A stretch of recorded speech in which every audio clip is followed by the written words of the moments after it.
I'm coming to you live tonight from Philadelphia. Tonight's lead, undercover boss.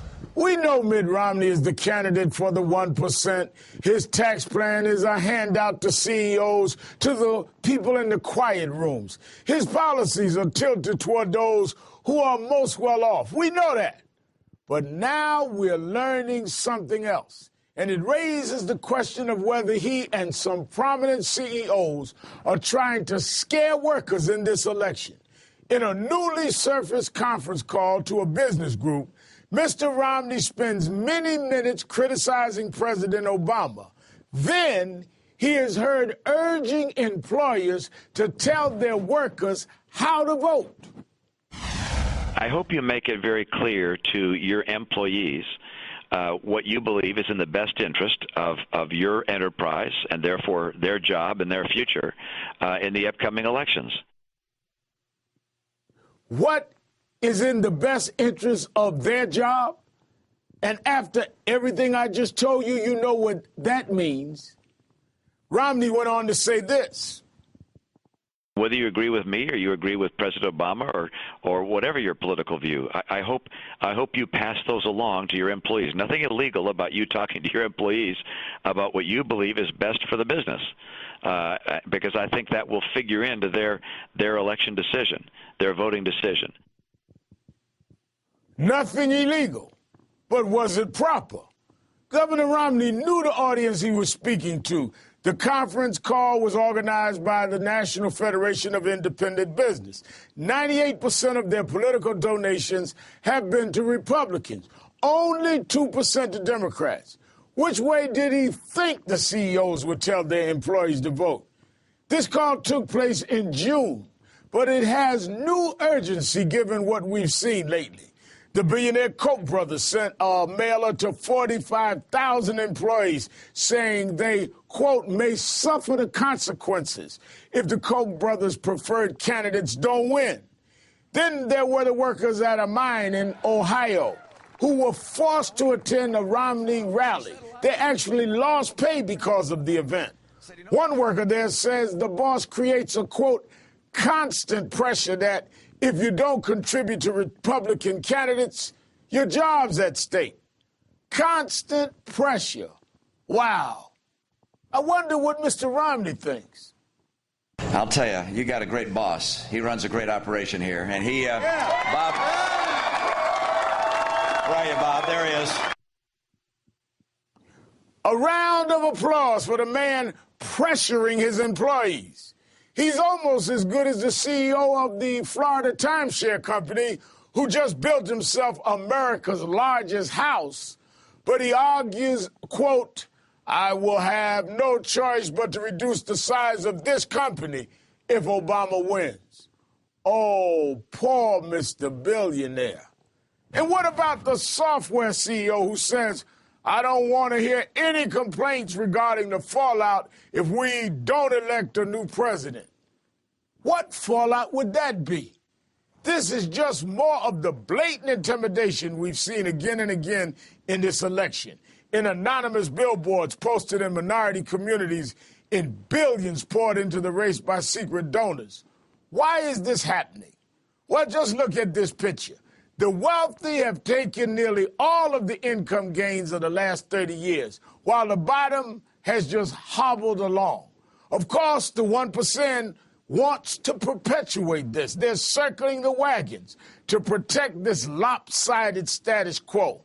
But threatening employees, pretty ugly stuff that has no place in this election. Joining me now, Dana Milbank, columnist for the Washington Post, and Jared Bernstein, MSNBC contributor and former chief economist for Vice President Joe Biden. Thank you both for your time tonight. Thank you, Reverend. Dana, let me go to you first. Governor Romney wanted bosses to tell their employees which way to vote, and it sounds like they're doing it.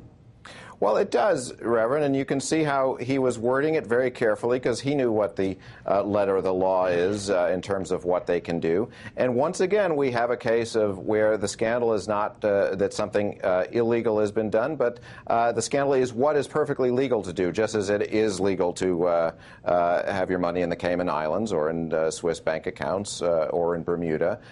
This is another case where people will take away the perception that this whole game is a bit rigged in favor of those who are in power, and they can have a sort of a nod and a wink, and that's how things are done. And so it presents one more bit of evidence that that sort of thing can occur during a Romney presidency. So it could be of some political damage to him at this point.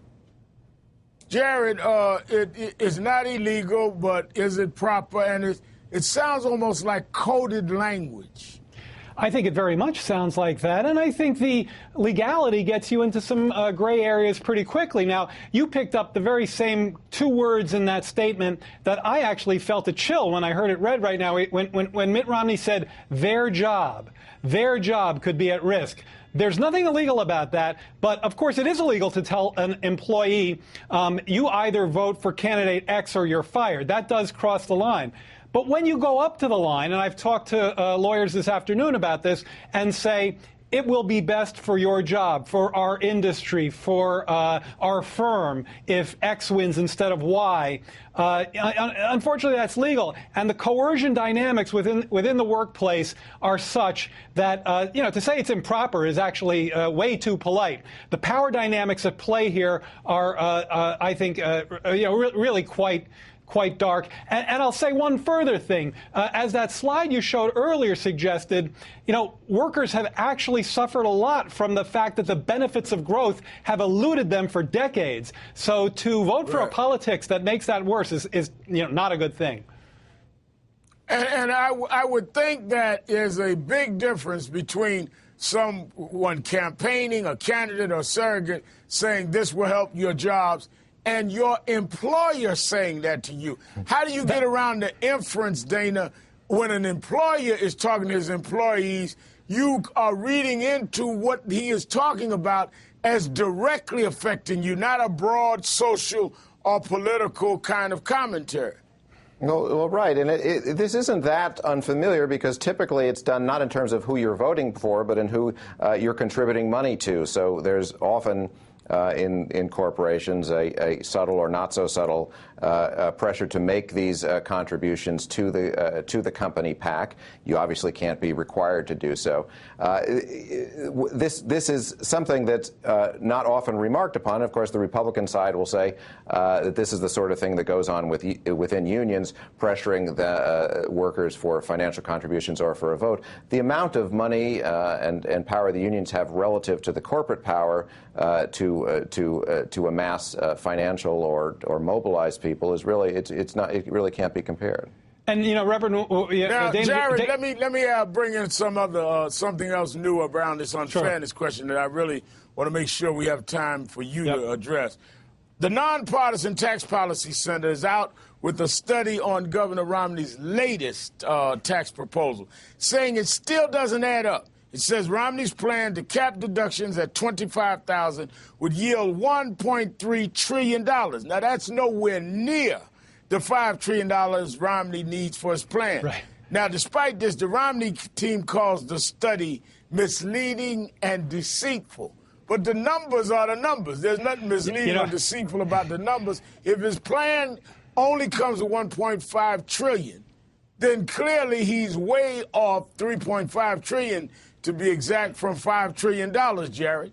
Well, unfortunately, your math would never get you a job with the Romney campaign, but you're absolutely right. 1.3 is less than 5, so that's correct. And the thing that's bothering me so much about all this, besides the assembling around the numbers, is that they're lurching so much from day to day. Clearly, these folks never sat down and thought about whether their plan added up. So they throw out a number. By the way, last week it was 17,000 in terms of capping deductions. Then it went to 25. Right. And all of that's, just, again, a symbol of a group that has no clue how to make this math add up. And you can't make it out. There are not enough offsets, enough base broadeners to pay for the $5 trillion cut, full stop. But, Dana, what's the politics of this? You throw out a plan, you back it up with $1.3 trillion, which has you 3.8 really trillion off. What's the politics of that? Are they just trying to throw out something to make it look like they have a plan? What's the politics of this? I mean, I think the assumption is you outline the broad contours and then you sort of make it up as it's required to. I mean, this isn't the first campaign that's ever done this sort of thing. It was the same thing was done with jobs. They said, well, we're going to create 12 million jobs. Well, how'd they get that figure? Well, they looked at where the economy is going and where the forecasts were, and it was for 12 million jobs. They said, why don't we pick out that number? And then Romney has tried to go back in and sort of backfill it and find other ways to come up with that 12 million by somehow attaching it to his policies. He's gotten in a lot of difficulty doing that. Same thing with the taxes. They said, look, we're going to cut rates, and then, well, we'll just fill in the details as we go along here, and maybe nobody will ask, and then we can sort it out if and when we get elected. Yeah, but I mean, to be way off, 3.7 trillion, whatever it is, I mean, is way off. But anyway, Dana Milbank, Jared Bernstein, I'm out of time. Thanks for your time this evening. Thank you, Rev.